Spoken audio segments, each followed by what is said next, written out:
Banyak yang kemarin pro kontra soal Menteri Keuangan kalau ini.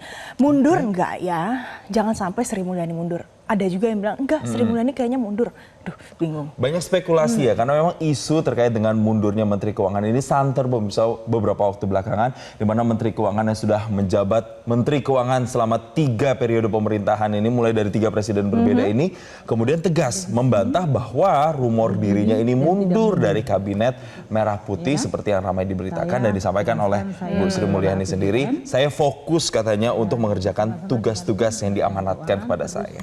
Nah ini pemirsa, pada saat Sri Mulyani menyampaikan pernyataannya ke awak media hari Selasa 18 Maret 2025. Kemudian ia menyatakan bahwa dirinya akan tetap mengurus keuangan negara. Bagaimana kalau kita simak dulu kali ya, sebelum kita bahas lebih lanjut lagi dampaknya apa untuk negeri ini, kita simak pernyataan dari Menteri Keuangan Sri Mulyani Indrawati berikut ini. Saya ada di sini berdiri dan tidak mundur, ya kan? Saya tegaskan saya mengelola APBN dan bersama-sama dengan tim Kementerian Keuangan terus menjaga keuangan negara. Kami ada di sini, kami bertanggung jawab, kami terus menjaga keuangan negara sebagai instrumen yang sungguh luar biasa penting bagi pencapaian tujuan-tujuan pembangunan yang sudah disampaikan oleh Presiden Prabowo dan juga di dalam menjaga kepercayaan masyarakat. Itu tanggung jawab dan tugas kami.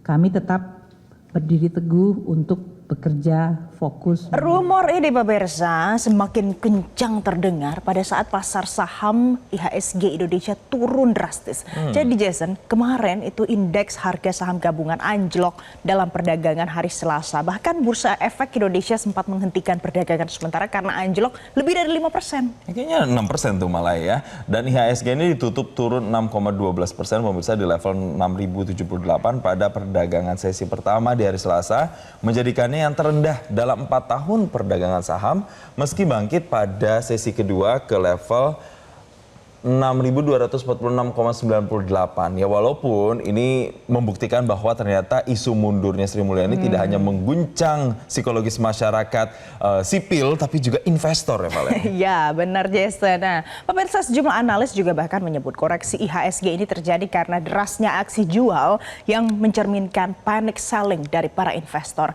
Analis lain yang kami kutip juga menyatakan penyebab pasar saham lesu sampai Selasa siang karena isu mundurnya Menteri Keuangan Sri Mulyani.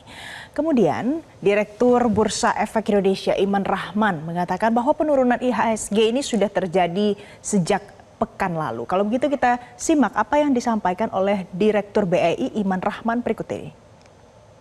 Kita lihat memang penurunan indeks ini kan sudah terjadi sejak minggu lalu. Jadi satu hal yang bukan hal yang wajar. Beberapa memang isu-isu global terjadi sebagaimana kita lihat ya, dan juga beberapa hal yang terjadi di saat ini mereka sedang wait and see. Jadi kalau kita lihat penurunannya hari ini sebagian besar asing, tentu saja karena mereka melihat apa yang update terjadi oleh Donald Trump itu menjadi salah satu dampak bagi peningkatan daripada indeks kita pada.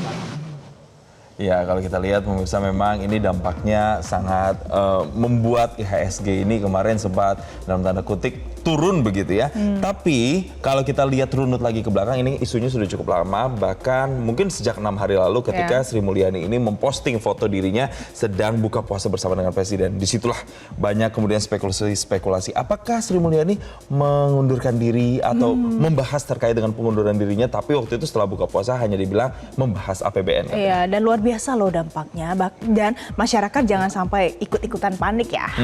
Harus tetap menjaga stabilitas ya untuk keuangan pribadi dan individu. Harus optimisme itu harus dibangun ya. Baru mendapatkan informasi. Download Metro TV Extend sekarang.